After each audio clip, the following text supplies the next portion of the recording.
rekan-rekan mahasiswa, bertemu kembali dengan saya dengan Center Pendapatan Sitorus. Kali ini kita akan bicarakan topik atau modul perkuliahan kita, yaitu komunikasi verbal repertoire. Seperti apa nanti penjelasannya? Silakan Anda simak video ini sampai selesai. Nah, rekan-rekan mahasiswa, berbicara komunikasi, tentu kita harus memahami terlebih dahulu pengertiannya atau konsep dasarnya, seperti apa yang dimaksud komunikasi. Nah, pada dasarnya rekan-rekan, komunikasi itu adalah suatu cara penyampaian pesan tertentu kepada orang lain. Nah, menurut pendapat Wida Laksana, komunikasi itu bisa kita artikan sebagai sebuah penyampaian amanat atau pesan dari sumber atau si pengirim kepada si penerima. Nah, itu dikatakan sebagai bentuk pengertian umum dari komunikasi. Nah, kalau kita merujuk pada KBBI kita, nah di sana juga diartikan bahwa komunikasi itu adalah sebuah pengiriman atau penerimaan pesan, baik itu pesan berupa berita antara dua orang atau lebih, yang nanti di sana bisa mendapatkan sebuah pemahaman atau maksud tertentu. Secara etimologis rekan-rekan, sebenarnya komunikasi itu berasal dari bahasa Latin, yaitu communicatus. Ya, communicatus yang bersumber pada kata komuni, yang artinya nanti banyak, kumpulan atau nanti berbagi dengan orang lain atau bersama begitu, sehingga nanti di sana ada semacam suatu usaha yang memiliki nanti tujuan untuk kebersamaan. Ya, jadi komunikatus itu akan membentuk sebuah kebersamaan yang ada hal yang mau dibagikan kepada orang-orang yang di dalam satu kelompok itu. Berdasarkan hal itulah, ternyata dalam bentuk komunikasi ada beberapa hal yang nanti rekan-rekan mahasiswa perhatikan. Nah, yang pertama memang kita harus melihat ada yang disebut dengan istilah komunikator dan ada komunitas. Dengan dua bagian besar ini kita akan melihat sebenarnya minimal ada tiga hal yang harus terwujud atau ada di dalam sebuah komunikasi. Itu yang pertama ada yang kita sebut dengan partisipan. Nah, partisipan ini bisa merujuk kepada komunikatornya sendiri dan juga komunikasi sendiri. Nah, yang kedua tentunya ada pesan atau amanat apa yang mau disampaikan kepada orang yang ada di sana. Mungkin kalau saya sebagai komunikator berarti ada komunikan saya, ada pesan yang mau saya sampaikan. Nah, tentu yang tidak kalah penting rekan-rekan mahasiswa, di dalam sebuah komunikasi yang harus ada itu adalah instrumen apa atau alat yang kita gunakan di dalam berkomunikasi itu apa. Nah, inilah yang mau kita bicarakan, bahwa dalam berkomunikasi itu nanti akan terlihat instrumennya apakah menggunakan bahasa atau non bahasa. Nah, menurut pendapat Barter, ini di dalam tulisannya buku Elvanami, sebenarnya ada beberapa unsur penting ya.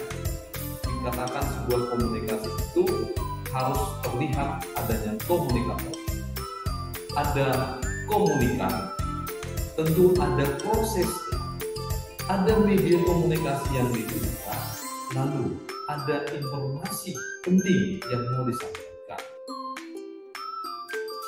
Nah, oleh karena itulah nanti di dalam bentuk cakupan komunikasi paling besar itu ada dua bentuk komunikasi yang bisa kita gunakan sebagai manusia di dalam sistem komunikasi kita. Nah, inilah yang kita sebut nanti dengan istilah komunikasi verbal, atau dalam spesifiknya itu komunikasi verbal repertoire, yang nantinya instrumen yang kita gunakan dalam bentuk komunikasi ini adalah lambang-lambang bahasa atau simbol-simbol bahasa yang kita gunakan di dalam kita menyampaikan pesan-pesan tertentu kepada orang lain. Nah, yang kedua, ada bentuk komunikasi non-verbal yang di dalamnya memang nanti penggunaannya di luar dari bahasa atau non bahasa, yaitu bentuk-bentuk bahasa tubuh kita. Nah, nanti silakan rekan-rekan mahasiswa menyaksikan video setelah video ini karena ada penjelasan khusus tentang.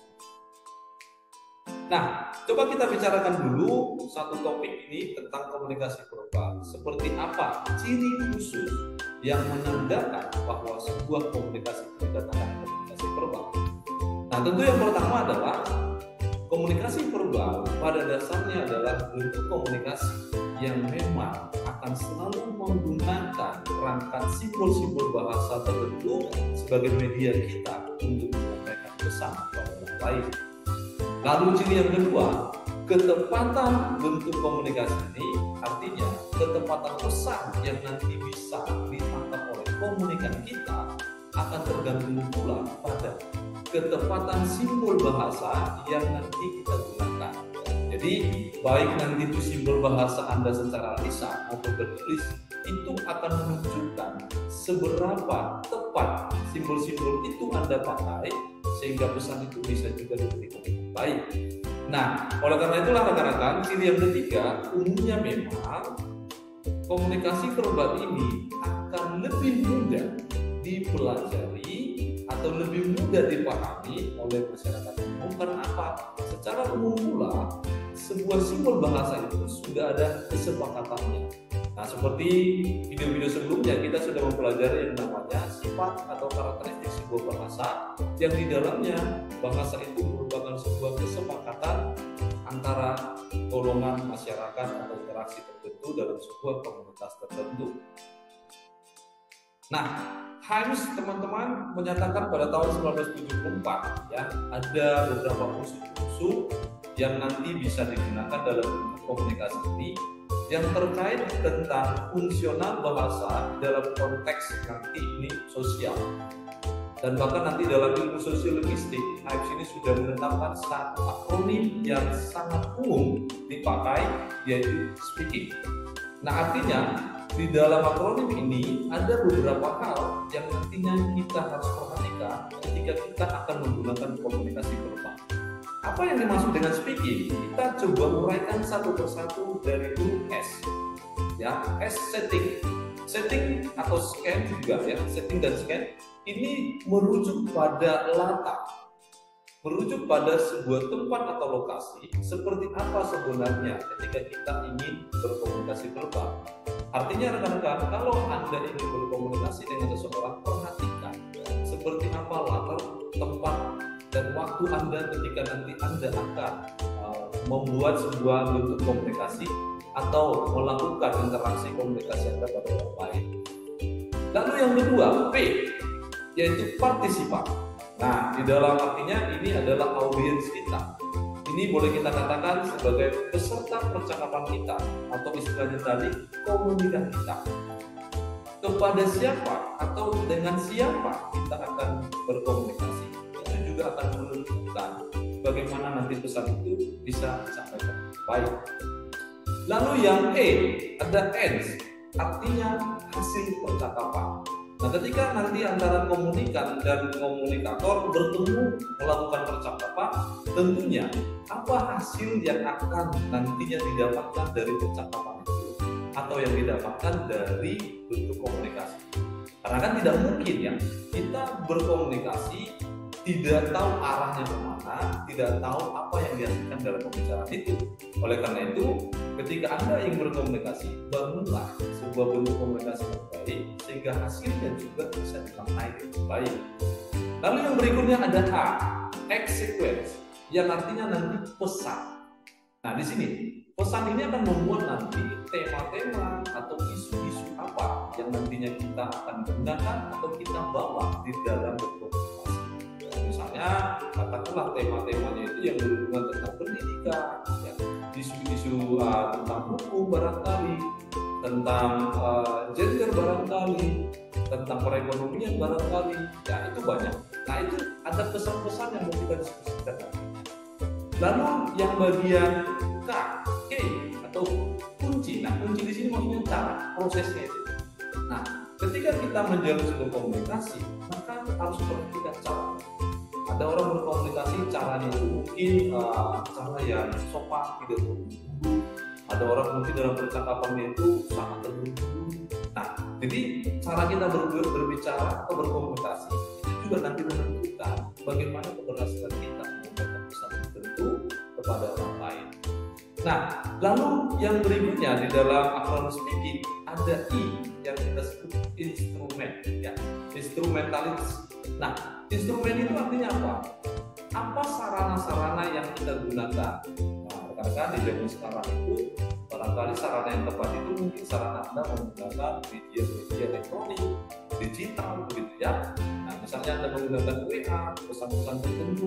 Nah, ini sarananya. Jadi bisa kita gunakan, dan termasuk juga mungkin nanti sarana kita menggunakan apakah berbahasa lisan atau tulisan. Nah, itu ada di bagian I-nya atau instrumen. Nah, selanjutnya di dalam akronim ini ada yang disebut dengan N, no. Nah, ini adalah aturan-aturan seperti apa yang harus kita perhatikan ketika kita nanti berkomunikasi dengan orang lain. Di sini aturan-aturan ini sudah termasuk pada unsur-unsur nilai-nilai kesantunan berbahasa. Jangan sampai nanti ketika kita berkomunikasi ternyata melanggar hal-hal nilai-nilai kesopanan. Jadi kita harus jaga aturannya, itu harus ada. Jadi bukan karena kita berkomunikasi seenaknya saja, tetapi aturan-aturannya perlu kita perhatikan. Nah, yang terakhir dari speaking menurut HMS ini rekan-rekan mahasiswa ada yang kita sebut dengan genre. Nah, di dalam berbentuk komunikasi verbal, genre itu sangat penting. Genrenya apa? Jenis-jenis atau kategori percakapan kita gunakan seperti apa?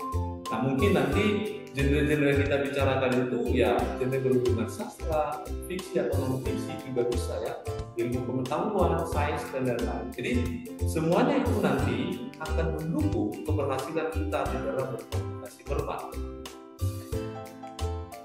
Nah, dengan kata lain rekan-rekan mahasiswa, pada dasarnya memang bentuk komunikasi verbal ini akan sangat berhubungan dengan satu ilmu, yaitu sosiolinguistik. Ini salah satu ilmu yang menerapkan bagaimana sebenarnya peranan bahasa di dalam fungsi-fungsi sosial. Jadi bahasa itu ternyata bisa kita cermati, kita teliti tingkat keberhasilannya karena memang nanti berhubungan dengan masyarakat atau komunitas-komunitas tertentu, yaitu yang kita sebut dengan sosiolinguistik.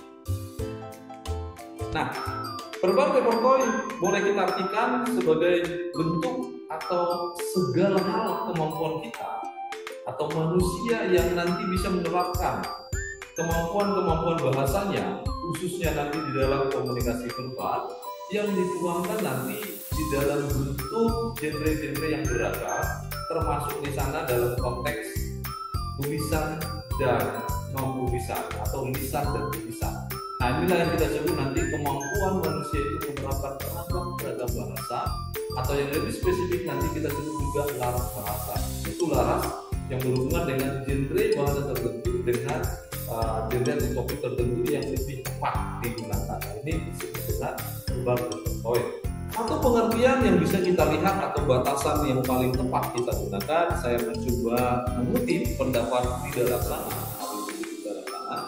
Dia mengatakan bahwa batasan verbal repertoire itu ketika yang pertama adalah keseluruhan variasi-variasi bahasa kita yang kita gunakan di dalam masyarakat bahasa.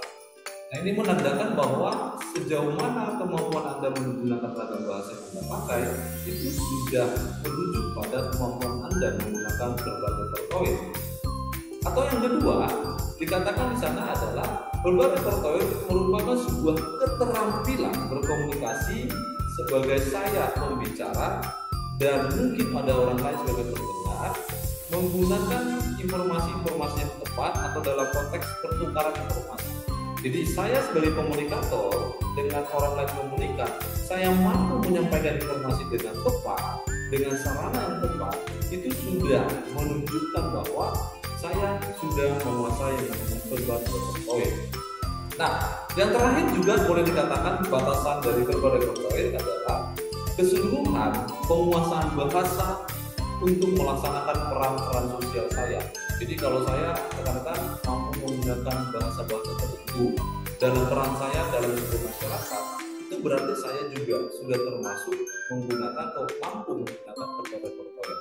Nah, inilah salah satu fungsi bahasa yang telah disampaikan ya dalam video sebelumnya. Kita sudah mendiskusikannya menurut Boris Keller bahwa fungsi bahasa itu adalah sebagai alat untuk berkomunikasi. Dengan kata lain, dari bentuk komunikasi non-verbal ini sudah mencakup salah satu fungsi bahasa secara umum seperti yang telah dipaparkan oleh Boris Keller. Sebagai aplikasi yang kita harapkan rekan-rekan, bagaimana sebenarnya nanti kita menggunakan komunikasi verbal ini? Nah, yang pertama perlu kita perhatikan juga bahwa komunikasi verbal ini akan merujuk kepada kemampuan individu kita. Ya, kita sebagai makhluk individu atau pribadi perlu menerapkan kemampuan verbal kita sehingga nanti ketika Anda berkomunikasi dengan orang lain itu akan paham secara pribadi bagaimana pesan-pesan yang kita sampaikan.